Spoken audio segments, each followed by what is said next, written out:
And why do I have to tell someone else? Why is that necessary? Once you know and God knows, why do you have to tell somebody else? Because if I don't, I'll rationalize it away.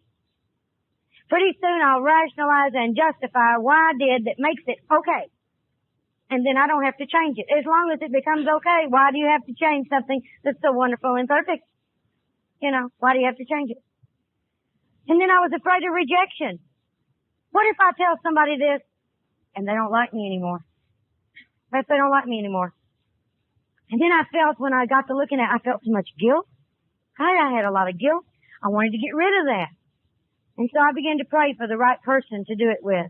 It had to be someone who loved me, and someone who would know who I really was, and someone who would accept me anyway. Now that's hard to find someone that fit that. And I said, well, my sponsor loves me and she accepts me, but my sponsor was out of town. And I want to tell somebody now. Well, there was another woman in the group that I had been using as a co-sponsor for years. 2 years. Took me 2 years to get this first one down of the good inventory. And so I called her and I said, Kathy, I said, Lou Bell's out of town and I need to do a 5th step. Would you do it? And she said, have you prayed about it? I said, I have. She said, let me pray about it. I said,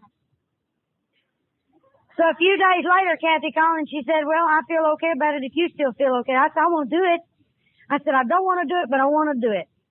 And so I went over to her house and we spent the next 10.5 hours sharing. And what was so surprising, see, Kathy was one of these I thought was the goody two-shoes. And she began to share with me that day, and when it was over, she said, you know, you haven't done anything I haven't done or wanted to do or thought about doing. And the way she believed to do it, to think about it, you might as well have done it. So she felt just as guilty from thinking about it as I had from doing it, because we had 2 different value systems.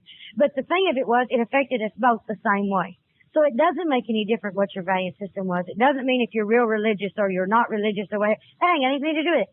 It's the rules that you set up for yourself. And when you break your own beliefs and your own values, you've set yourself up for misery. It's just that simple. Just make sure what your system is. And see, in doing that 4th step, I found out what my value system was. What do I believe in and what do I really value?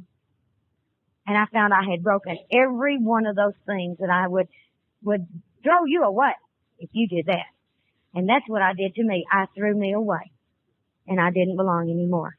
But something happened when we got through sharing all of this garbage. She had me to tear it up. And as I would rip each page in half, she said, I want you to repeat, this is the past. I am putting the past in the past. It is just garbage. It need not hurt me anymore. And when we got through tearing it all up, we took it out and we burned it. And she said, now, this is the garbage of your past. You have clean sheets to write on. You have an opportunity now to live differently if you go ahead and work the rest of the steps. Now see, I didn't hear everything she said that day. I heard she said, you have a clean sheet of paper, you have an opportunity.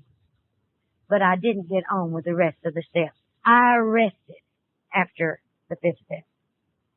I rested and I did myself a disservice because you see, I learned what had the power to hurt me and I told about it, but I did nothing to change it. You see, your steps up to this point, 1, 2, and 3 are mental propositions. The 4th step, you've taken your first action. The 5th step, you've gone and you told somebody what you found. Nothing to change it.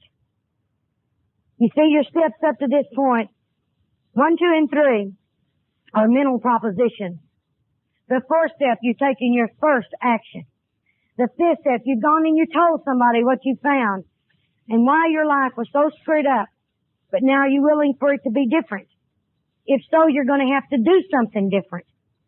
And I didn't. I went right back to doing what I'd always done because I didn't go on with the rest of the steps. And pretty soon I had more garbage because you see, unless I am working on trying to get better, I am getting worse. Life to me seems to have a negative and a positive. And if you're not working on the positive, you're automatically in the negative. There is no limbo area. There's nowhere to just, if you're not going forward, you're going backwards. You can't just stand still forever. We're human beings. We move. And so there I was.